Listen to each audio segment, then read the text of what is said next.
Developing tonight at 6, Atlanta City Council considering more funding for the Atlanta Public Safety Training Center. Atlanta police say the money would be used for security at the DeKalb County site protesters call Cop City. It's currently under construction and set to open later this year.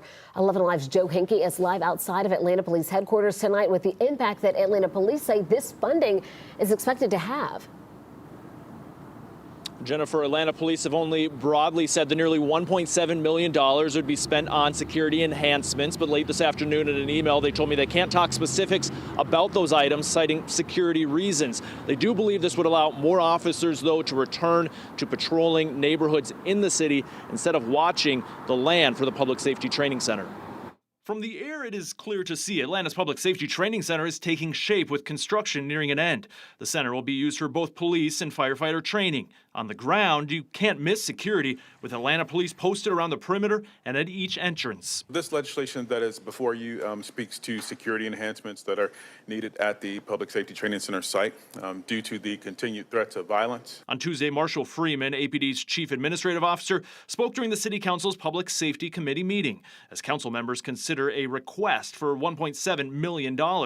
It comes after several violent attacks at the property over the last couple years, like this one in 2022 involving Molotov cocktails. More attacks on the land or against APD connected to the Stop Cop City movement followed. This is one-time funding that will also allow us to scale back the physical presence of officers that are at the actual site, protecting it each and every day, and also put them back into service into the neighborhoods and communities. There have also been incidents against construction companies building the facility where equipment was destroyed. We sit in a space today where there are some changes and modifications that are needed to the physical site itself, as well as some technology enhancements as well. Freeman only broadly described the planned security enhancements and gave no specifics.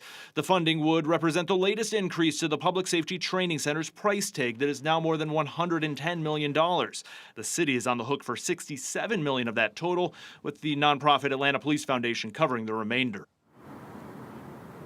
We did request an interview today with the Atlanta Police Department. They declined that interview request. They also told me they could not provide a number on how many officers would be able to return to patrolling neighborhoods instead of watching the Safety Training Center land. Again, they told me they could not give that number because of security reasons. The Public Safety Committee for the city did push this request for funding forward, meaning it's now up to the full council to consider the item and vote on whether they will approve it. Reporting in downtown Atlanta, I'm Joe Henke, 11 Alive News. All right, Joe, thank you so much. APD says it would use forfeiture funds to pay for this latest expense, meaning no taxpayer dollars would be used for the security enhancement.